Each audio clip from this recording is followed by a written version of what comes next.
Welcome to the Lifting Lounge podcast. Join your hosts Josh Parkin and Jack Buffery as they give you the knowledge and the tools to take your physical and mental performance to the next level.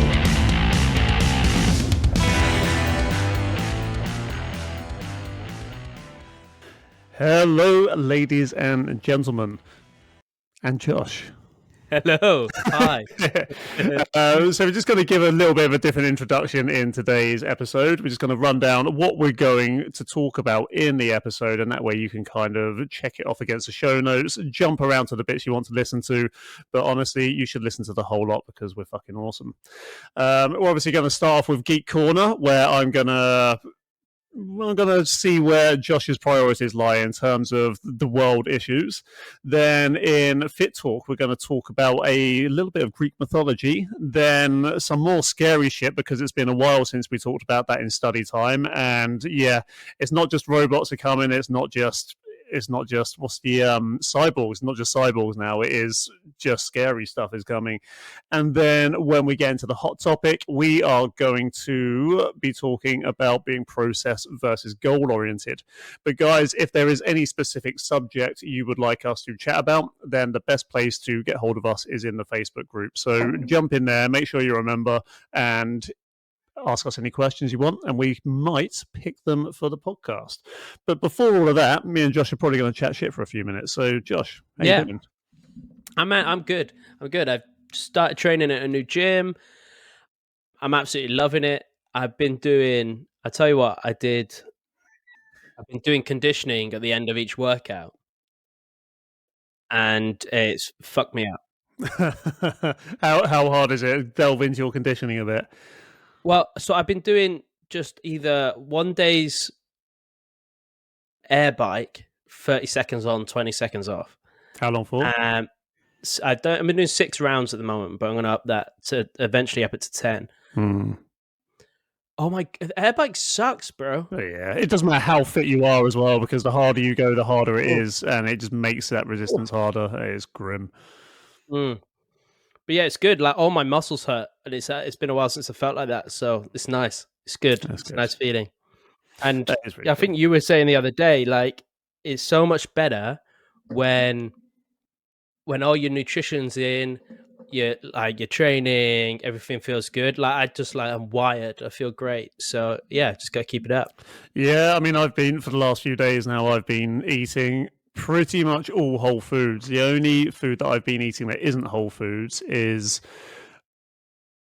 every now and then I'll be having a protein shake. And Kimberly, I showed you a pot for one the other day. Kimberly brought me these amazing things from Lidl's, like these little protein pots. They're, I can't remember, like 170 calories or something like that, but 20 grams of protein, and they genuinely taste like a dessert. Like the chocolate one tastes like a nice thick, like, not a yogurt, that'd be just like a pudding, like it tastes like a proper chocolate pudding. And the vanilla, Lucy's head just pops up over your shoulder. And then the vanilla ones taste like, I don't like cold custard, but that is the only way I can kind of describe it. And they taste exactly like that, and they're really, really good. So they're the only things that aren't whole foods that I've been eating. And yeah, it got to that point, and I love it when this happens. When I start tidying up my diet a little bit again, I get to a certain point in the week. Literally, that's all it takes, is like a few days. And all of a sudden, I'm like, oh, I'm feeling like I've got energy, whereas in a normal day when I've been eating shit food, I wouldn't have energy at this time of day. It just goes to show, even as fitness professionals, we tend to forget this like all the time when our diets just go off track a little bit, and then it takes getting into the groove of it to remember it. Same with workouts as well. Yeah, definitely, man. Definitely is great. I'm absolutely loving it. I've been eating a lot of fiber as well, and that seems to be making a bit of a difference. So that's really good. Speaking of fiber, for those who are watching, I found this earlier on in Asda, which is like a blueberry and raspberry pot thing. So I was like, 200 grams, that's freaking bonus. So yeah, that's nice. How I'm trying to get the majority of my fiber. I eat 50 grams of nuts, a load of berries, and yeah, just other bits and pieces to get my fiber in with the veg. Man, I love berries. I've been putting berries in my breakfast every morning. So I got just like a big batch of frozen raspberries that I put in, and it melts overnight, and then I have that. It's gorgeous. Oh, but nice. Jack, I sometimes I try and take a tip for too long. Just a tip, but I just try and take just a tip for too long. And maybe I need to get used to that tip, or build a bit of resilience with the tip and then move on further forwards to extend the period of time in which I receive that tip for. So I think today you might be able to help me with that and provide me with just a tip on how to improve the length from which I could take a tip. Wow. I mean, there's a lot to take in there, no pun intended. So what I'm going to say, this is kind of off the back of the episode about consistency. And I was like, well, how can we kind of simplify this process? So I thought, well, let's go for a 21-12 approach. So I don't know if this already exists somewhere, but there's an old theory that it takes 21 days to instill a habit, and that it's not quite as simple as that. But yeah, if you can do something for 21 days, there's a pretty good chance you can carry on doing it. But what I'm going to say is give something 21 days to see if it can fit into your lifestyle first of all, and then as long as it can, then give it 12 weeks. Make sure, because that's something we say quite a lot, give it 12 weeks. Once you try something, give it 12 weeks to make sure you know what the results are going to be. But sometimes like it's a bit hard because you might pick something that doesn't quite work for you. So give something an earnest try for 21 days to make sure, first of all, you can fit it into your life. Once you know that, then just make sure you extend it and carry on going for the whole 12 weeks, okay? The key, of course, is to find something within that 21 days that will work for the rest of the 12 weeks. And I think that is just a really good way to not stress yourself out too much the whole 12 weeks by trying to fit something that really doesn't work in, and that 21 days will just give you a nice initial measure by which to gauge by. Yeah, definitely. I think sometimes it can be a little bit daunting. And, we talk a lot about actually thinking a year ahead, thinking about doing something a year ahead. But even like then we break that into 12-week portions. But all of it can seem really far away, really hard. So, yeah, 21 days, I like that, because if you can keep something up for 3 weeks, you do pretty much get used to that and cement it. And also in 3 weeks, you're most likely going to find slip ups within those 3 weeks. You're going to find things some obstacles that you have to pass through to then to keep maintaining whatever it is you're doing. So 3 weeks is a good time to work out all the kinks and then move forwards from there. Yeah, yeah, I think it's it's just a good protocol to take. So guys, if you're about to try something new, then give it 21 days. If you find it's working in the 21 days, then make sure you then extend that to the full 12 weeks. Things to be aware of is just make sure it's not putting so much stress on your life you become an arsehole. The flip side of that, though, is also don't be a pussy. Make sure you're not quitting after the 21 days just because it's hard. Make sure it's because you want to adjust it so it fits into your lifestyle. But yeah, that's the 21-12 approach.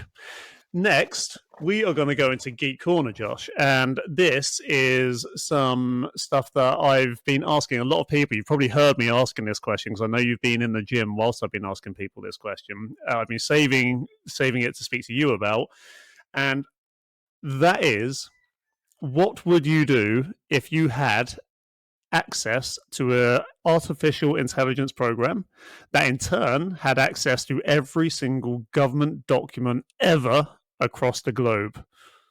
What is the first thing you do? And here's the thing, I'm going to put another stipulation on this that I haven't written down.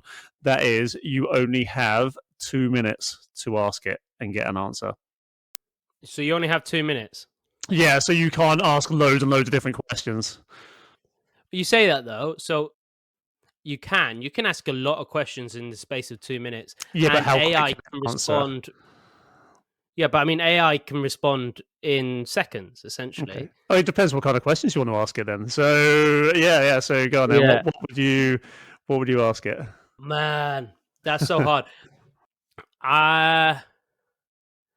That is really hard, and it would have access to every single everything document like ever. classified stuff, all the shit that maybe even the president of the United States doesn't see. Yeah. So I'll tell you what my one is first. I would say, what is the I'd say first of all, do we have conclusive evidence that aliens have visited this planet? That would be my first one, because I would want to know that. I know I could probably find out stuff that would save the world, but that is the first thing I would want to know: is do we have conclusive proof that aliens or alien craft have visited this world? I would probably just say, can you email me every single classified government document ever? Very nice. Then you would get arrested and shot within the space of pretty much 3 weeks, I reckon, because they would track that shit. Yeah. But you know what I mean? Like, yeah. Just email me everything. It's fine. I'll read it. So this is what I was thinking. Like, the reason I wanted to put a time limit on this is because I'm like, if I said, send me every single document we've got that may be related to aliens and like spacecraft and stuff like that, I wouldn't understand half the shit that was being thrown at me. So that's why I picked a certain AI thing. It's like, okay, it'll be able to distill this information down to me in a concise kind of paragraph. So I'd be like, yeah, what is the, do we have any evidence? And then I would say, obviously, if it said yes or no. If it said yes, I'd say, what is the evidence? If it said no, I would have to think of another question really fucking quick. Be interesting, isn't it? Maybe because there's so many conspiracies out there, isn't it? And this is kind of essentially what it's about. There's a lot of conspiracies out there about is this, that, and the other wrong. One, it could be how many, because you could ask it, how many conspiracy theories about the government are true and what are they? That's one. Yeah, that's a good one, actually. That's a good one. And then my second one would be, how is there, I guess the big one is like, has the government already planned, like all world governments, have they already planned, like how far ahead in the future have they already planned, and how far ahead are they in terms of technology and stuff in the future? What's their plan to go ahead with that? You know, is their plan, do they already have a set thing ready for like the year 3000, and they know that this is going to happen by then, and this is going to do this, and this is going to do this? Do they already know that, or is are all governments just flying by the seat? Are they just fucking have no idea what's going to happen, and they're just like floating around and hoping for the best? You know? Yeah, I was having an interesting conversation about this. Scary. Yeah, you're right. They are both scary. Like, it is. I would kind of hope that they have that long-term plan in their heads, if I'm completely honest. But I was having this conversation with a client the other day, and we were like saying, well, the thing is, I think most of them are just looking forward to look at a way where they make sure they get re-elected again in the next term. I think that is the case with most of the well, in a democracy anyway. That is the case with most of the people who live in a democracy. They're probably just looking forward to say, okay, what can we talk about that will get us voted in? I know it's a pretty pessimistic view, but I think that is probably what most people think about, to be honest. Then I think there will be the long term. The other one would be interesting to ask is, do they have a plan for multiple different apocalyptic scenarios? I know that I can't remember if it's the British or American government actually has a zombie contingency plan, but when it was found, they said, oh, it's purely for hypothetical training purposes. It's nothing to do with like real world. It was there was a bit of a fun commotion about it a few years ago, but yeah, that's all it was. You could also ask it, so the other questions you could ask it is, what is actually at Area 51? The other question would be, I literally just had it in my head. The other question would be, which like global corporations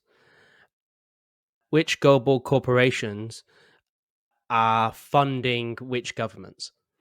Oh yeah, I'm not gonna say anything else than that. I'm not gonna go into that right now, because this episode will get controversial really fucking quickly. So I'm just gonna keep my mouth shut on that one. But that would be a really interesting one to watch.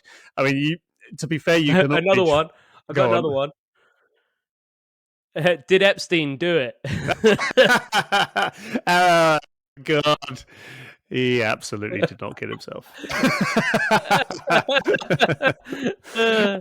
So let's go into this. I'm going to delve into why I asked you this question as well. I don't know if you've seen, but basically in the news recently, there has been full-on congressional hearings, all to do with aliens and spacecraft and stuff like that. Like, this is a real thing that's happening in America right now. It's fucking mental. They're putting a lot of time into talking about this, and it's making headlines now. It's been happening for a few months, but now it's starting to come up in like the headlines in this country too. And yeah, it's, if you had to ask me, it's misdirection, because whatever's being reported about means something else isn't being reported about. So there's probably something that they just want to distract us a bit with. But at the moment, aliens, and it's almost like now people are just saying, oh, cool. Well, it looks like aliens are probably real. And this is legitimately happening right now. It is a little bit crazy. This isn't just like conspiracy theory on weird channels or anything like that. If you go onto Google now and type in US, let me see, USA. I've got an article here. So the article I'm reading says is from The Guardian. So, our paper. US conducted multi-decade secret UFO program, ex-intelligent official says. Whistleblower David Grush claims non-human beings found as issue of alien life receives highest profile airing before US Congress. The US government conducted a multi-decade program which collected and attempted to reverse engineer crashed UFOs. A former American intelligence official told a remarkable congressional hearing on Wednesday. Well, there you go. It's all met. So I've just Googled US alien congressional hearing, and this is all from the last week. US congressional hearing garners interest globally. US conducted multi-decade secret UFO program. Here are the 5 most memorable moments from the congressional thing. UFO hearing key takeaways. House hearing on UFOs. Officials and lawmakers push for blah, blah, blah. US recovered non-human biologics from UFO crash site. Like, this is becoming big time news, and you do have to wonder why now. Like, why is this happening all of a sudden? Because it's clearly going to be misdirection for something else that people don't want the general public focusing on, which is that just happens. But yeah, I think imagine if this time next week we have people high up saying, yep, there's no two ways about it. We may as well come out and tell you now there are aliens. Like, it's fucking mental. Yeah, so this guy, so it's a whistleblower. This is where all this is coming from. It's a whistleblower called Grush. And he's saying, they asked if, after Grush reiterated his position that the government had possession of crashed extraterrestrial vehicles, he was asked if we have bodies of the pilots who piloted the craft. As I've stated publicly already in my news station interview, biologics came with some of the recoveries. Non-human, he said these biologics were non-human, and that was the assessment of people with direct knowledge on the program I talked to that are currently still in the program. So apparently there are non-human things. He said the government have probably had knowledge of non-human activity since the 1930s. At times, however, Grush was less forthcoming under oath that he had been in media interviews. So he's not as forthcoming as he's been in the media interviews under oath. So there's potential for him to be a bit of a lie. And apparently there is a very large, like a football field kind of size alien craft. Imagine that. Imagine just seeing that. Have you heard about the Tic Tac before? This is like one of the most famous ones. Yeah. You got David Fravor back in 2004, I think it was, and he saw this, and it's on all the.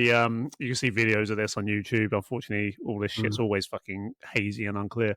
But this thing apparently moves off at a speed that is just absolutely insane, that nothing on Earth can do. And it was tracked via. It wasn't just on the video; it was tracked through 3 different means of tracking stuff, like radar and whatever else they've got as well. So yeah, it's fun to think about, but it's mental if like this, that the fact that this is being talked about. I'm the sort of guy that is quite I don't I'm quite cynical about this stuff, but I would love to be proven wrong.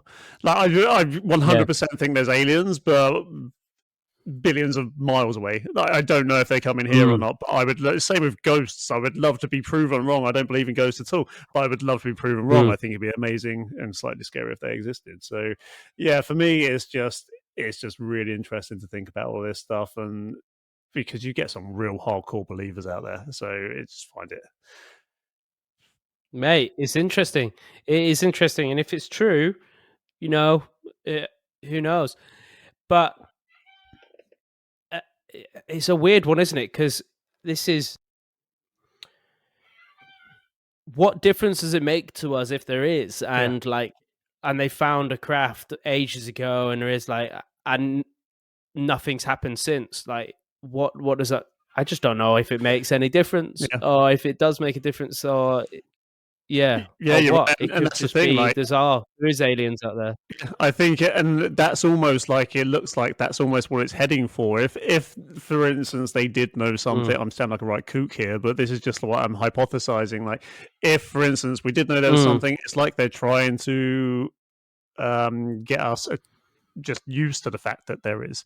But you're completely right. The one thing I do think is, A, do we understand the technology if we have found anything, and B, do we know how to use it? It's you go back to Roswell and that sort of stuff, but I don't know. What would you like? Do you believe in aliens for a start? It's a hard one. I like Elon Musk's quote about this, where he says there's either aliens out there and they're not bothered about us, or there's none at all and we're alone in the universe, and both are equally as scary. I find it kind of impossible that we have a universe that's ever expanding, and the sheer size of it is something that you can't comprehend, that has the potential to have every type of planet and whatever within it. That we are the only form of life form within that universe. It doesn't really make any sense. No. But I mean, it's one of those things I don't know. I imagine there is, but it could be anything down to being an amoeba to being a well-established civilization. I don't think we will get to the point in which we can traverse space and find these things in our lifetime. I think that we won't have the technology we could traverse space, but I don't think we'll get to the technology in which we can do it fast enough and safe enough that we can get it in our lifetime. I think we might be able to travel to the other side of the universe. It just wouldn't happen quick enough. So I think maybe, but I also think if aliens found our planet, would they be that bothered, or would they just be like, oh, these guys are just fucking off their nut, let's leave them be? Yeah, I mean, I think they would be, but maybe the same way that humans are interested in some animals in the animal kingdom. It'd be like, oh, let's keep an eye on what these guys are doing. It's quite interesting. But I mean, if I had to, if someone told me like, oh yeah, I reckon someone's told, there's definitely alien craft, I would say, well, there probably is alien craft, but I doubt the aliens were on it. Like it was, it is more like a drone, like a scout type thing, just to like we've sent things out into space. I would guess it would be just that, to do a little bit of recon, because seriously, unless your planet's blown up, you would have to have multi-generations, unless they figured out some weird wormhole technology. Like they would have to just send these robot things out, as opposed to trying to live on this ship for freaking light years. So interesting talk.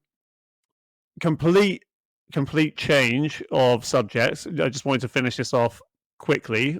Geek Corner. Did you ever watch a cartoon? You might have been too young, in the 90s, called Gargoyles? I know of it.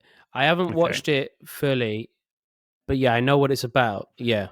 It was great. I loved it, and I'm pretty sure in my mum's attic, in my old red toy chest somewhere, hundreds of miles away from me in Kent, I have got some of the Gargoyles actions figures still in my toy box there. Nice.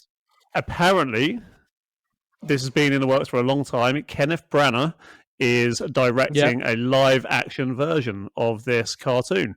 And it's getting more and more headway now. And I am very much looking forward to that because I reckon it's going to be awesome because the gargoyles were awesome, super strong with wings. I can't remember what the bad guy's deal was now, but yeah, I'm looking forward to that.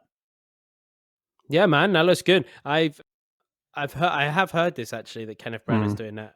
He's done quite a lot of stuff, hasn't he? But I think it'd be good. All of that, because have you also heard that Ryan Reynolds is wanting to do Biker Mice from Mars, man?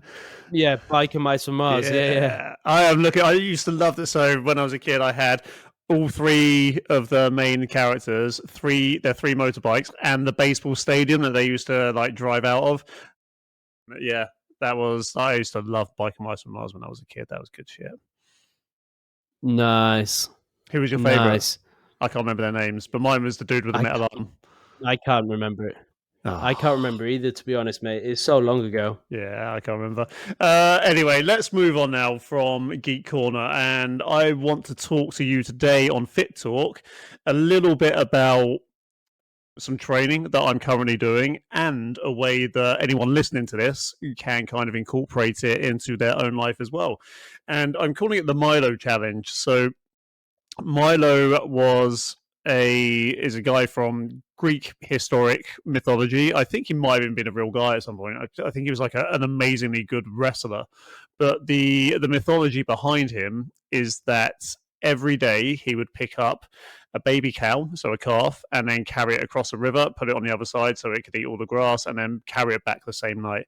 And he'd done this for years and years until basically that calf turned into a bull. And that is the theory behind progressive overload. Basically, that is the first example of progressive overload in history, just increasing the weight over time. So I've always liked that challenge. I think most people in the fitness industry have heard about that at some point, but I thought I'm going to create myself a Milo challenge. And I've spoken about this on the podcast before, but so what I'm doing is I'm currently on week 3. So on week 1, I started off with 1 burpee, 1 pull-up, and 1 ab wheel rollout. I'm now on week 3, so I'm doing 3 pull-ups, 3 ab wheel rollouts, and 3 burpees. I'm doing this every day of the week, and obviously next week I'll go up to 4. I'm committing to doing this for a year. So that will be 52 burpees, 52 ab wheel rollouts, and 52 pull-ups, which, to be fair, will be a whole workout in itself by the time it gets to that. So it's going to be fun. I'm just tracking the results to see how easy it is, how bad it feels on some days, whether it does. The main thing I want to look at is how much harder is it going to feel between, say, now 10 weeks away, 20 weeks away, 30 weeks away. Is it going to feel so much worse, or are the small jumps actually going to make it feel, okay, this feels pretty much the same as it did last week? The other version of it I am tempted to start very soon as well is with a 50 kilo squat and 5 reps every morning, and then every week keep it at 5 reps but just add 2.5 kilos. Yeah, I think there will definitely, it's interesting because I think the Milo Croton myth is where a lot of people kick off about it is that there is a point where the difficulty exponentially increases. Obviously, like lifting a ball, they grow a lot quicker than what people expect. So one day you could be carrying, which is obviously, it's a myth, so we all get it. It's more about telling a story. But when it comes to doing what you're doing, so with the pull-ups, the burpees, and the ab wheel, there will be a point where the difficulty will exponentially increase. I'm not sure when that point is, but let's face it, 50 pull-ups, for instance, is considerably harder than 10, but also 20 pull-ups is considerably harder than 10. And doing it, I'd be interested to see if doing it the way that you're doing it, it does just seamlessly transition, or it messes you up, you know? Because also when you get to those high rep ranges that you're doing every day, are you allowing time for is the recovery enough each day? That's what I'm curious about as well. Training? Yeah, that's what that's why I want to find out what point that is for me personally, because it'll be different for everybody. I mean, I've told you before, I used to be able to do my maximum I've ever done was back in 2018, and I'd done half-hour circuits with 5 exercises, and it was always 10 reps of 10. And I managed to crack out 100 pull-ups in that circuit, and it was obviously the best I've ever done. But I also weighed substantially less than what I weigh now as well, so that's another interesting element to it. But yeah, I think you're right. So when is it going to get to the point where my body starts getting really tired? Because doing 50 pull-ups, even doing 30 pull-ups at once in one session a week is fucking hard work, but doing that every day, that's gonna be fucking nails. So I'm just curious to know, okay, when is the point where I have to break it into more than one set? Because if I'm getting like, let's say I get to 10 reps and then I get to 11 reps and then 12 reps, do I at some point get to 10 reps and then have to rest and then just do one more rep? Or does it get to like 20 reps, but when I get to 20 reps, do I have to split it into 2? Like, does that make, do you know what I'm trying to get at here? It's like, where does that point actually come, like where I have to split up the sets? Because if I've done 20 all at once, then I'm going to feel like, shit, well, I'm not going to stop for this last one just to have a break. So there's going to come a point where I have to pick a rep to have a rest on. I'm looking forward to seeing where that's going to be. It'll probably be next week when I go to 5, to be honest. And also the same goes for the squat as well. Like with the squat, you keep adding 2.5 each week. You're going to get hit a point where you're hitting max, and you don't just keep getting stronger and stronger forever. No. That'd be amazing if it worked like that. But it'd be interesting to see with that. With the squat, so my idea behind the squat, because if you think about it, it's only going to be 175 kilos, which I've squatted before. So that isn't going to be too bad in terms of that kind of building up. What I'm using that for, to be honest, is to improve my squat, because my squat is sucking at the moment after a knee injury and a bit of a strange feeling hip. Yeah. Also with the squat, my theory is if I do plateau, I will try it again for another week. And if I still plateau after that, then I'm going to reduce the weight by 10% and then carry on again, if that makes sense. So yeah, that's the idea behind it. The only thing that worries me about the squats is the warming up part of it, because obviously at the beginning I can pretty much go and squat 50 kilos without a problem now, but by the time I get to like 100 and something kilos fresh in the morning, 6 a.m, going to do that is going to be a bit of a different story. So yeah, we'll see. Well, it's exciting. It's interesting to see what's going to happen. I'm interested, definitely. What would you do if you had to pick your own version of the Milo challenge? What would you do? Do you know, it would either be something like pull-ups, or it would be something more conditioning based.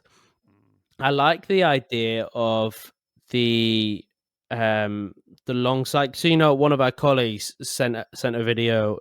The long cycle world record got broken. Oh no, it wasn't a long cycle. It was just a kettlebell overhead press world record got broken recently. You know, it's like they had to press 32 kilos each hand for 10 minutes non-stop, and they got like 183 reps, which is fucking mental. But maybe I'd do like a kettlebell long cycle where it's like clean and press back down, clean and press back down. That would be quite interesting. See, so you do that once and then go up in the weights in that, because not in the weights, in the reps in that. So then, you know, if you get to 100 reps each day of kettlebell long cycle, that's brutal. You're gonna have big shoulders doing that, man. I need to do that shit. Jesus Christ. Yeah, that is a good point. But that seems quite fun. I think that'd be quite fun. But yeah, if not, it'd be something body weight based, like pull-ups, where just because, you know, just to increase the strength in there or get better at those. Or you do something like a farmer's walk and then increase the weight each week to improve your grip strength, because grip strength is something I fucking hate training. But if you do like a farmer's walk with a certain amount of weight or a certain amount of time, for instance, or a hang for a certain amount of time, and increase the time or the weight on those, then that would be good. So I think it'd be good to use for accessory moves or areas that you can't be fucked to train, and then just add a bit more on that. Well, that's why I'm doing burpees, to be honest, because I want to I want to improve my gas tank, and burpees do that. Like, they do get a lot of shit in the fitness world from like fitness professionals. Burpees do, because they get deemed as pointless. But at the end of the day, you're going from horizontal to vertical really quickly. Your heart gets pushed a fucking lot doing a burpee, and doing multiple every day. One thing I've noticed is how slow I am, man, at the moment, and it's like another reason I want to do them. I just want to get quick. It just feels slow when I'm doing it, and it's one of the things I've noticed when we've been doing the sparring stuff. My body just doesn't feel like it snaps quite as well, so I want to make sure I'm improving on that. But there's pretty much anything that this can be done on, and who knows, like, I'm probably going to be seriously regretting it by 6 months in, but I've committed to doing it for a year. I'm going to be doing it. I'm going to see how far I can get, like how far I can do all this stuff unbroken. In terms of when I'm doing it, I'm not being strict in terms of, at the moment, I just do it 6 a.m. with my circuits, but there will come a time where I haven't got the time to do it all in one block, so I'll probably end up, for instance, yesterday, I was waiting for a client, so I just knocked out 3 pull-ups, and then I came home and done the burpees and the ab wheel rollout. So I'm not holding myself specifically to anything like that, but as long as I'm getting it done each day, it's all good. Nice, mate. It's exciting. I'm interested to see how it goes. Yeah, it's good. Okay. Let's move on now to a little bit of study time, okay? It's been a while since we've talked about this stuff. So we've talked about AI, we've talked about synthetic skin, we've talked about all this stuff before. And the title of this study is Revolutionary Self-Sensing Electric Artificial Muscles. This is from July the 11th from Queen Mary University of London. I'm just going to read out the summary first, and then I'm going to go into a few other details of the study. So, researchers have made groundbreaking advancements in bionics with the development of a new electric variable stiffness artificial muscle. This innovative technology possesses self-sensing capabilities and has the potential to revolutionize soft robotics and medical applications. The artificial muscle seamlessly transitions between soft and hard states, while also sensing forces and deformations. With flexibility and stretchability similar to natural muscle, it can be integrated into intricate soft robotic systems and adapt to various shapes. By adjusting voltages, the muscle rapidly changes its stiffness and can monitor its own deformation through resistance changes. The fabrication process is simple and reliable, making it ideal for a range of applications, including aiding individuals with disabilities or patients in rehabilitation training. I'm going to read out a couple of quotes from this. So this is where it gets interesting. So this isn't just scary; it's also could be fucking awesome for anyone who's into this. This could be literal biohacking, as in you could turn yourself into a cyborg, and this is like super soldier shit we're talking about again. Dr. Katal Jong, a lecturer at Queen Mary and a lead researcher, explains the importance of variable stiffness technology in artificial muscle-like actuators. This is a quote, "Empowering robots, especially those made from flexible materials with self-sensing capabilities, is a pivotal step towards true bionic intelligence." That's slightly weird. This is back to just the summary. This isn't a quote anymore. The seamless integration with the human body opens up possibilities for aiding individuals with disabilities or patients in performing essential daily tasks. By integrating the self-sensing artificial muscle, wearable robotic devices can monitor a patient's activities and provide resistance by adjusting stiffness levels, facilitating muscle function restoration during rehabilitation training. This is another quote now. While there are still challenges to be addressed before these medical robots can be deployed in a clinical setting, this research represents a crucial stride towards human-machine integration, highlights Dr. Jong. It provides a blueprint for the future development of soft and wearable robots. So, wearable robots. So, again, like these things always talk about medical first, and of course you would, because that is the way to like get your grants and to not make people scared.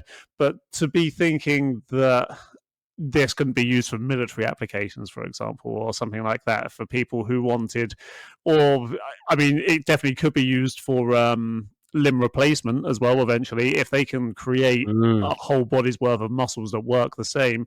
And we've now seen from another study the guy who could walk again because that contraption he was using to monitor his nervous system, and it allowed him the ability to walk again. Where if you combine that system with this system, you could essentially build a full-on body for someone that is controlled via the brain but made up of robotic muscles. It's there's no reason, apart from it being really fucking hard and very expensive, there's no reason that couldn't be done. Mate, this is getting into some cyberpunk iRobot shit, isn't it? Yeah, this is all happening now. Real. Like, this is the thing. It is 100% real. There, again, from all the studies we have read, if you add it all together, there is literally nothing stopping. And I think I've asked you this before, if you've ever seen a film called Surrogates with Bruce Willis in it. But basically, people are at home plugged into like a Matrix type machine, and they control their surrogate, which is basically a robot with their mind. So I don't exactly know what the properties of Neuralink is going to be, but combine that with this technology and that nervous system technology, man, the stuff that is possible now is insane. It's just cost. Like, if you were billionaire, you could do some of this shit now. Like, you could make a version of yourself that is a robot that you could probably control somehow through your mind. Jesus, it's also like resources. What the resources for this, and how is it powered? How is it powered? Do you have to plug in, or does your own body provide the power for it through eating and stuff like that? I mean, yeah, that's the thing. The power source will be definitely one, but this is just, it said this one is made out of cheap materials that is really easy to build. Where does it say that? The anode made of using a soft metal mesh.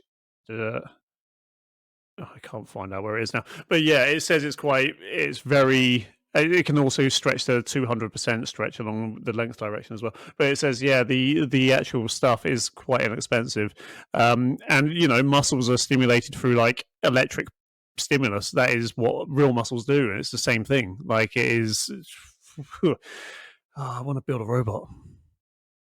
Yeah, it's depending on if it requires the same sort of stimulus, you know what I mean? So if it requires the same amount of stimulus that the body requires, then you could just attach it in and eat food and maybe that powers it. However, if it requires way more, it's not as efficient with its energy, then and it runs off, if somehow they manage to integrate it so it runs off your system, does it like plow through energy and calories or whatever, or do you just have to plug it in, and then at some point in a day you're using all that stuff and you forget to charge it and you run out of charge and your legs stop working and you're just like stuck in place?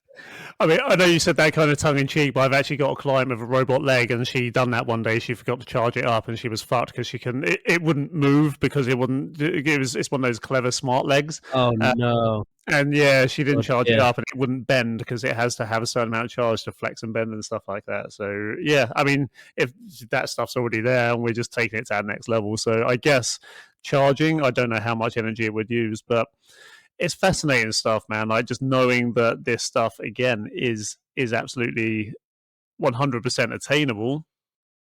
It's just when are we ever going to see it? I can understand for amputees and stuff like that. It will be, this is next level shit, because you could basically recreate a leg with exactly the same muscle and skeletal structure. It does depend, like you say, on how is that powered and how does it connect to the other leg. But fascinating.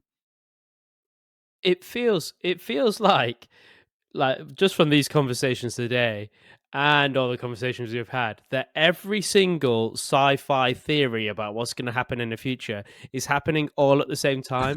Like AI, robots, aliens, global warming, like everything's all happening at once. It's like, Jesus, just give us one. Like, I don't need all of it. I just need one. I mean, it's probably a little bit of self-fulfilling prophecy, though, isn't it? Because would this be happening if people hadn't already imagined it? Do you know what I mean? How many of these scientists were inspired by films they watched when they were kids and be like, "Oh my god, one day I want to build robots." And this is where they're at now. Do you know what I mean? It's same with TVs and stuff like that. People who grew up watching Star Trek and Star Wars, like, oh my god!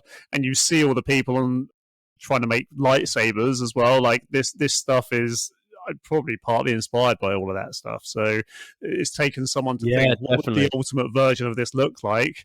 And they put that in film, and now these people are like, well, fuck me, I'm going to do that. And yeah. Oh man, stuff. It's crazy stuff.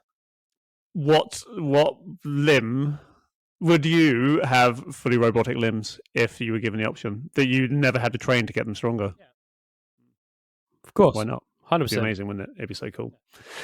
I would choose legs every day of the week. Oh, yeah, that'd be cool, wouldn't it? It'd be good though if you can like inflate them a little bit as needed to make them look big to match your upper body as well. Yeah. So yeah, would that make you happy, Josh? What? We're being able to have robot legs. Would that make you happy?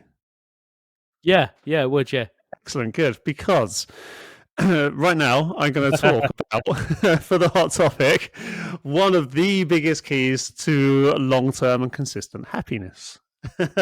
And this is a little bit, I don't know, kind of airy, I guess, in a way, but at the same time, it's very freaking practical because I'm going to touch on some points here that people might say, oh, yeah, but you still got to do the fucking work, which is fair. But what this hot topic about is being process versus being goal-oriented.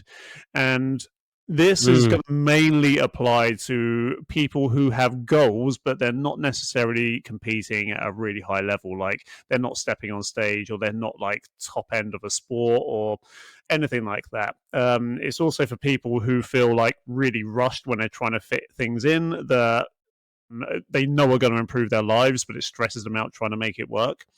And also people who stress out about just the results without any thought as to what they're doing. So this is kind of for people like that. And to be honest, that is 99% of the population. It's, you know, the other 1% is the top performer, absolutely nailing like a specific kind of thing, where they have to step on stage or on a pitch.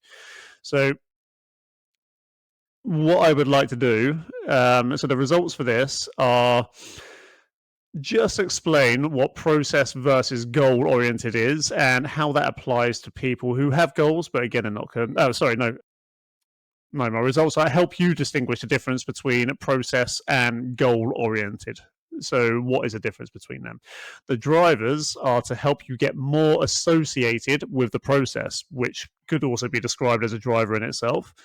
And the actions, I'm going to highlight the crazy differences that the process can make to the quality of life. And Josh, this is kind of a conversational one as well. So it's going to be like talking back and forward about some of this. But first thing I'm going to ask you is... Yeah, definitely. The first thing I'm going to ask you is, like, from your experience as a personal trainer, how hard do you see most people work relatively in their normal life compared to when they are working out for an event like a wedding or a holiday or something like that? Oh, people put way more effort in when they've got something like a wedding or a holiday. Definitely. Okay. When they're going just compared to like standard stuff, like most people start off to actually because of that. So most people join up and go, oh, I've got a wedding, that's why I'm here, sort of thing. Yeah. I think it's pretty fair to say that most people are willing to put themselves through that little bit of extra pain and discomfort in that short term than they would be in their everyday life as well. Yeah. So usually you see this on like a holiday or a wedding, or in the extreme examples, you've got like physique competitions or ultra endurance events where people are willing to put themselves through grueling shit just to achieve these results. And that is usually really hard work and it's really grim. And one of Muhammad Ali's famous quotes is, "I hated every minute of training, but I said, don't quit, suffer now, and live the rest of your life as a champion." And that's fucking great. That gets me inspired sometimes. That's a really good fucking quote. But the realistic thing is, he was a fucking champion. He was a champion boxer, one of the best the world has ever seen. For the everyday people who still have to juggle work, family, and everyday life and all that shit, that kind of mentality, although it may be cool for a while, is either going to get you burnt out or it's just you're going to quit because you're not going to want to last. You're not going to want to put that amount of effort in for that long because you have got other areas of your life that you want to pay attention to. So what I'm going to say is, when you look at that result, Josh, I'm going to put this question to you again, just so we've got like a little bit of a back and forth going here. But in terms of percentage of time, in terms of time put in to achieving that result, especially for the average person who's doing it for a wedding or a holiday, in terms of percentage of time that they put in to get that result versus the percentage of time that they actually keep that result for, what would you say that time? How would you say that time splits up? So you mean for the general public? Yeah. I would say that. So people tend to maybe put, say, 12 weeks at an hour, say an hour session 3 times, 4 times a week, maybe. So 4 hours a week for 12 weeks. So don't worry about the hours. Just think of like how many weeks will they be training for versus how many weeks will the result last once they're there, kind of thing. Yeah, so the result probably for most people doesn't last very long, I would say, because most people get that big goal in, they work really hard for 12 weeks, and then quite a lot of people have the big thing that they're doing, whether it's a wedding or a holiday, and then you never see them again. Yeah. From our point, that'll be it. Yeah. And this is a key thing. So especially on holidays, I see this. To be fair, no, weddings as well. It happens on both. Unless, and this is where our job comes into it sometimes. Sometimes this is down to us educating them about what happens after, but sometimes people just don't listen to that because they're so focused on the next thing. But a lot of the time, like you said, 12 weeks to get them a result, and then it can be gone in a week because they'll go on holiday, eat booze, and then they don't care because they've got nothing big coming up. But what if you're putting yourself through 12 weeks of grimness to have 1 week of fun? And what I'm trying to suggest here is that if you find out a way to enjoy the process, then why the hell not have 12 weeks of fun and then have that week of extra fun as well? But then you're back to the rest of the year as fun as well. That's what I mean by process oriented versus goal oriented. So learn to enjoy the process. So what I've written down here is how much happier would you be if you don't only enjoy the result but enjoyed the process of working towards it? I mean, again, it's tons of time now, isn't it? So yeah. I mean, it's definitely. I mean, I've got a few clients. We've got a few online clients, and there's 2 of my online clients at the moment that they've not been training very long. They've probably both started training a similar amount of time, and one was very negative and very skeptical, and one was slightly skeptical about some bits. And I had a conversation with both of them this week, and they were both like excited about training. They were both talking really positively about the exercise I was doing and about potential future options for exercise and stuff. And their mindset had shifted, and they've gone from being so like, oh, I'm not sure about this, one especially was like negative about every kind of session. The other one not so much, but they've now come on the other side and their mindset's completely shifted to where they're like positive, like, yeah, I can do this. This is great. I'm really happy with this. And then, so now they're enjoying the process, which then allows them to push further into the process because they're excited about it and they're happy about it. Excellent. That's really, and what are their goals, if you don't mind me asking? One goal is about dealing with chronic pain. So it was more of a getting back to standard life, and then from there maybe lose a little bit of weight. Another goal was potentially lose a little bit of weight, but also dealing with PCOS and getting fitter and stronger again, and those sorts of things. So perfect, slightly different goals. Yeah, but it's good. It's interesting. And I think that highlights something massively there, because it seems like it's been quite a relatively quick learning curve for them to start enjoying the process. And you'll see, like, one of the commonalities they both have is that there is something very long term at stake here. So they know something has to change for the long term. So they're willing to embrace the what needs to be done. Whereas if you are just training for the holiday, you're willing to let it feel grim because you're telling yourself it's only for 12 weeks. I can do this. And look, I'm not saying there's anything bad with that. So I will do that every now and then. I keep myself in relatively good shape, but if I've got something special coming up, I don't mind being grim for like 12 weeks as well. That's absolutely fine. But if we can enjoy the process for the rest of the time, that's what we're aiming for here, to be able to actually say to ourselves, okay, I want to enjoy this. So that's what I'm trying to go to today. So how does this look practically for when you're actually when it comes to working out? So the first thing I'm going to say is, look, know what your drivers are. We talk about this all the time. It's not the goal itself, it's the drivers behind what you're doing it. If you don't know what they are, then you are going to struggle because you're not going to have anything deep to relay it to. So it's not looking at the fact, okay, no, I want a six-pack and I want to be ripped. It's more, why do you want those things? Is it because you want to feel healthy and vital and energized and feel confident?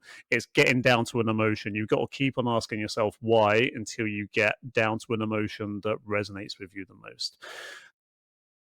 The next point is going to be use good language. And this is something we've spoken about many times before. You've got to use good language to yourself to make sure you're reinforcing good patterns. So you're not going to be saying to yourself, oh, why do I have to work out now? You're going to say to yourself, oh, wicked, I get to work out now. This is going to feel amazing. And just try to change the language that you're using in your head. Something we've spoken about very recently as well is set it up as non-negotiable in your schedule, so you know that you have time for it. Okay, that is the main thing. The reason why this is so damn important is because I don't want you in your session thinking to yourself, oh God, I've got to do this. I could be doing so many other things right now.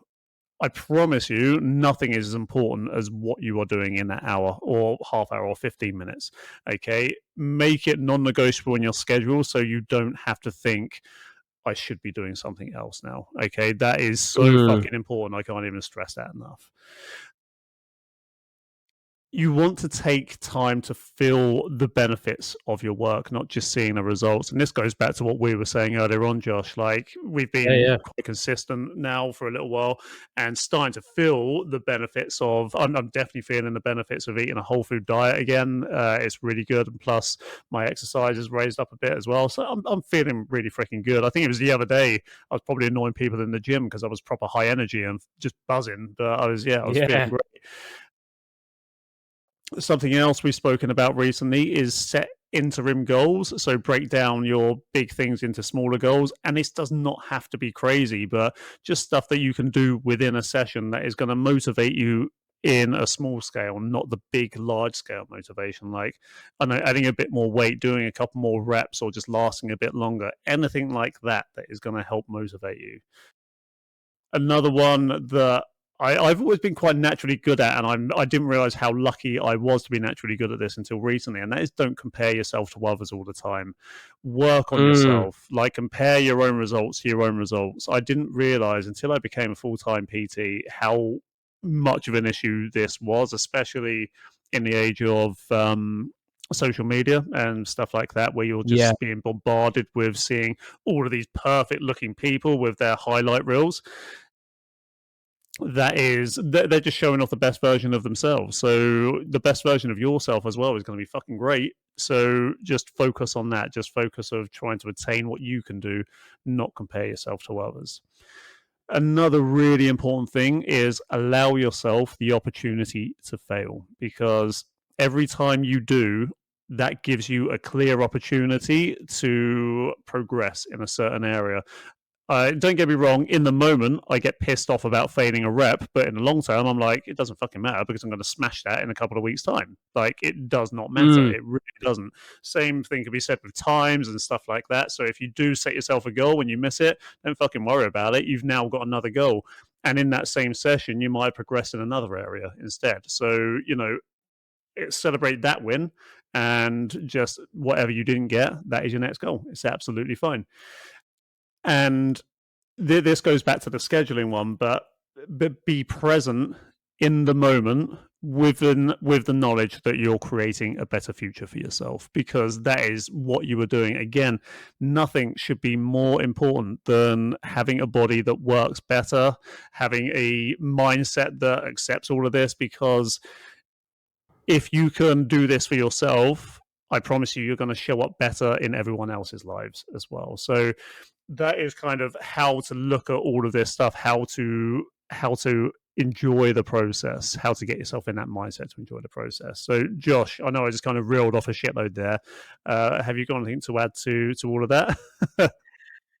Yeah, I mean, yeah, they're great. They're all absolutely great points. With the failing, it's what a lot of people don't do. Yeah, it's great to allow yourself to fail, but a lot of people don't actually look into why, and they might not assess why. So, for instance, just as we had a client in this morning who she was struggling with her lifts and was kind of giving herself shit for it, which is fine. But then I was like, well, have you looked into, do you understand why you're failing? And she was giving herself shit. And it's maybe because she hasn't trained in a couple of weeks. She hasn't ate enough. There's all of these other things. So there's factors outside of training that might be affecting why you're failing and when you should be progressing. And it might not just be something you did in the moment. It might be stuff around that's the problem. So make sure you kind of take a step back and look at everything and assess why you're failing. Or if you're failing because you're meant to be, because you're peaking on a plan, you got to the end and you've kind of hit the top and you hit a plateau and you need to then deload, then fine, great. But if not, it might be because of some external factors that are happening or something you're doing outside of training that you need to look at. So make sure you assess the failures. Don't just allow the failure to happen, but do nothing about it. Like, make sure you look at it and then progress forwards. But yeah, all of these points are great. I think what we need to do is just get we need like a bloody quote board where this is how you look at everything, all these quotes, and just what we should make? We should make those soundboards that like every morning you wake up and it's just one of us shouting these at you. Use good language, motherfucker. No, I think you're right. Like what you just said there, it kind of highlights, I think, one of the most important jobs we have as a client, as a PT, sorry, to our clients is we've got no good exercise technique and how to throw a decent program together to get people results. But one of the other things that we have to deal with on a daily basis is educating people either from scratch about why it's good for them, but even fucking harder is having to educate people out of existing belief systems that they already have around certain things. That can become like really hard sometimes, but it's something we have to do. And you might have to do that yourself. For those of you listening, like, look at your belief systems around exercise and working out and challenge them every once in a while. Like, are you doing things? I don't believe half the stuff I was taught 5 years ago now. Like, we are constantly evolving creatures, and we need to understand that our mindset around things needs to evolve as we grow as people too. Yeah, definitely. This is great. Oh, thanks. So I'm going to go on to. I'm just going to move on to the why now. Like, the why do we want to enjoy the process? And this is something I've touched on already. It's because we spend most of our fucking time there, okay? The process of everything. And now I'm going to step outside of just the working out. This is work. Like, you work to get money. Yeah, that's great. But you get paid once a week. And yeah, you have that money. But most of us spend it really fucking quickly. So enjoy the process. Try to enjoy like some of the aspects of the work. That's the same with working out. You spend so much of your time doing that to get the result. Enjoy the process as well. Enjoy, like, even if it's the funny things that makes you sound like a gym bro, fuck it. Enjoy the pump when you get it. Josh turned around to me the other day and he said, "Oh, Jack, it's good to see yourself giving yourself a bit of love," because I was touching my titties. I was like, "Oh yes, I've got a titty pump on." Just in the gym. Yeah, buddy. I was like, yeah, I was feeling good. So just enjoying how it feels. Enjoy the feeling of your body doing hard work. Enjoy the feeling of a body that moves well. I'll stop actually, Josh. If you've got anything to add to that, then feel free, because I rushed through the last one because I saw how much time we'd already been on, but we'll break this one down a bit more. Yeah, no, this is definitely something I'm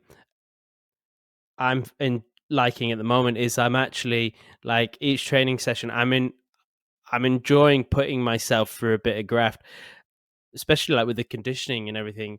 Yeah, it's hard work, but I'm like, you know what, fuck it. Yeah, this is great. And you feel great afterwards. There's so many people out there. There's a lot of people that say, "Oh no, I feel like shit after training. I don't like it. It makes me feel awful." And I think that is because of the attitude they take into it, and the language they have around it and all of that, like all of this stuff. And when you approach it a different way, you definitely feel great. And my perception of it is definitely changing, and I am enjoying it more. I'm enjoying just being there. And obviously, and also, training's a privilege. Yeah, you're giving, this is something, it's like, it's self-care, it's self-love, all of that bullshit, it's you're giving yourself the opportunity to do it. So why wouldn't you enjoy it? It's something I get to do for myself. I'm creating resilience within my body myself. So yeah, fucking great. Yeah, no, I really like that outlook. It's the best way to. It really is the single best way to kind of look at it. Is like, you are giving back to yourself. So many of us just. Some of us use other people as an excuse as well. Sometimes it's like, oh, I've got to do this for my partner, or I've got to do this for my kids, or I've got to do this for my dog. Like, don't worry about that. Take care of you first, and then you can go back to that after. Okay, because again, you're going to show up as a better version of yourself if you give that time for yourself. The next point, it comes. This is something I have struggled with personally in my own life, and that is, it allows you to be focused on the task at hand without stressing about the thing you're not doing. Okay, again, I touched on this earlier on, but one of the things that I do struggle with, and that this gets alleviated when I work out, I am constantly thinking ahead of the shit that I have got to do. I was speaking to Kimberly this morning. I was like, I work 14-hour days, and I have two 45-minute breaks in that 14 hours. That's pretty much what my life is, and that's at least 5 days a week, sometimes 6. Occasionally, I work on a 7th day as well.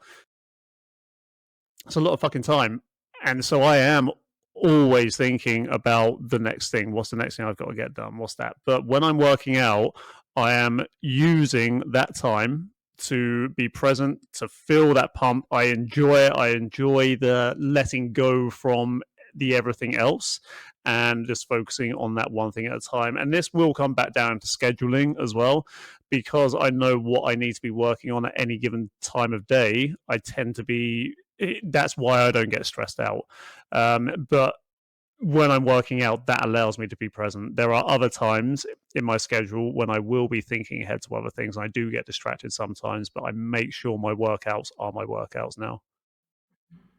Yeah, that's one thing I've been good at this week, definitely, is not thinking about anything else, just thinking about the training, which I'm the same as you, is like constantly going, I need to do this, I need to do this, I need to do this. But if you can do it in one area, so if you can do it in the training and be present in that, then maybe when it comes to other things, you get better at being present in those as well, because you're getting practice within the training. So that is one of the hardest things. I think, I don't know if this statement is correct, but we used to train a CBT therapist, a cognitive behavioral therapist, and she said that as people, we only spend 20% of our time in the present, and the rest of our time we're spent either in the past or in the future. I don't know if that number's correct, but it is a low number like that. I'll be surprised if it's not lower than that, to be honest, because yeah. Exactly. So it's trying to spend more time in the now, because the now would then be better, which would actually benefit the future more. So trying to really focus on being present, and training's great for that. Yeah, it really is. Because at the end of the day, if you're lifting something heavy, you're going to want to be present. Otherwise, you're going to fuck yourself up. But yeah, that is something. And this highlights again. I've said this for so long. In fact, it is the reason that I became a personal trainer, and that is, I think, physical pursuit of discomfort, if you want. That is probably the biggest metaphor for any obstacle you're going to come across in life. Like lifting a weight for reps and sets is such a metaphor for anything you are after in life, because you have to put the sets in, you have to put the reps in, you need to feel that discomfort, you need to overcome challenges, you need to gradually strengthen yourself up and become more resilient. That is just the ultimate reflection of what any pursuit in life is going to be. So yeah, I think it's a good way to look at it. The next point I'm going to make is it will keep you more consistent and committed when you enjoy the process, because again, we're talking about having fun and enjoying the process. And if it is fucking sucking every time you do it, you're going to be asking yourself, oh, why the hell am I doing this? If you can enjoy the process, you might still want to put it off a little bit and procrastinate a little bit, but you'll get it done if you're enjoying it. Whereas if you hate it, you're less likely to get it done. I mean, take this podcast as an example. You know, we've done we're recording now episode 63. 63, we've been consistent now for however many weeks, 30 odd weeks, putting 2 out a week, and that's because we actually enjoy doing this.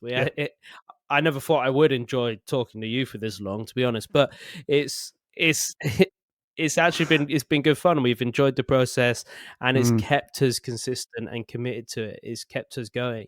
We could have easily jumped off it episodes ago. We could have easily stopped, but we haven't. We just cracked on, and it's great. And look, I think, again, this highlights the similarity between any endeavor and weightlifting. We've put the reps in, we've put the time in, we've been learning as we go as well. We've been learning form and technique as we go. And it was uncomfortable, some of the parts to start with, just because we'd never done it before. But we are getting better, we're getting stronger, and we enjoy doing it. So it's great fun. The last point, and this is really important actually, and you will understand your body and your goals in much more detail. And I'm going to hit the goals first, because once you actually are enjoying the process, you will start to look out for certain feelings and certain things within your physical body that is letting you know if you're doing a good job. You're like, for instance, if you're learning, a lot of people don't realize this, but they can't connect to certain muscles in their body. There's like very few people can connect to their lower traps, for example. They don't realize that. A lot of people can't connect to their lats. A lot of people can't connect to their pecs. A lot of people don't realize this. And when you have goals, the ability to be able to kind of understand your body, how it works, what you should be feeling, and what certain moves should feel like, that almost adds to the experience of enjoyment even more, because you are literally discovering your body and what it is capable of step by step, session by session. And for me, I fucking love that. Like, that is a really good way. And I like seeing, I've had so many people get excited. My favorite one was a horse rider I used to coach. I don't coach her anymore, but she was like, it was so funny. I was coaching her in a cabin, and there was people walking past, and she said, "Jack, I can feel my ass. You got into my ass." And she shouted it out really loud, because she'd never been able to do this before. And it's just doing things like that. When you can actually understand how your body feels, the way it works, everything starts to make a little bit more sense as to why you should be doing these things and why it is so beneficial. It's amazing how many people just have no idea how their body works as well. So many people just don't have a clue how to squeeze a specific muscle or how to move in a specific way. And you get so much more freedom when you can understand movement correctly and understand muscle connection correctly and all of that stuff. It's way more freedom. It feels way better. But you just got to take the time to put into that, and it gets way more interesting when you go, oh, I can isolate out this tiny muscle and make it work. And then you go, I wonder what I can do if I do this. You start to play with exercises more, and you start to play with movement more, and then it gets way more interesting, and then you start to discover new movements that you didn't realize you could ever do. The favorite quote from most clients is, I didn't even realize I had that muscle. You know what I mean? It's like, well, yeah, of course you did. But, yeah. It is so true. And one of the things is as well about doing that, you can really start to make your workouts way more effective with way less weight. For example, yesterday I was doing single arm skull crushers. So for those who don't know, I was lying down and I had my arms straight up in the air, and I was bending at the elbows, lowering a dumbbell to each side of my head in alternating. And I'd say it's quite easy to cheat almost in the fact that you can manipulate certain parts of your body to do it. But I was really just focusing on my tricep, putting back up my arm to make it work. And fuck me, just focusing on that sort of thing made it so much harder, so much more effective. And it just, again, it helps you understand your body. And there's a bit more of an obscure point to this as well, is that if you get injured, you are way more likely to be able to rehabilitate yourself if you understand how your body works as well. So just that makes a massive difference too. Yeah, it's great. It's absolutely great. So guys, what we're going to do, we've been going for an hour and a quarter now, so we're just going to wrap this up a little bit. But first of all, I'm just going to run through what to look out for basically to start enjoying the process. And that is, first of all, know your drivers, then use good language to reinforce that, set it up as a non-negotiable in your schedule so you know you have time for it, take time to feel the benefits of your work, not just see the results, set interim goals, nothing crazy, just stuff you can hit in your sessions that will motivate you. Don't compare yourself to others all the time. Work on yourself. Allow yourself the opportunity to fail, because every time you do gives you a clear opportunity to progress in a certain area. Be present in the moment with the knowledge that you're creating a better future. And why do you want to enjoy the process? Because you spend most of your time there. It allows you to be focused on the task at hand without stressing about the things you're not doing. It will keep you way more consistent and committed, and you will understand your body and your goals in much more detail. There's probably so much other shit I can add to that list.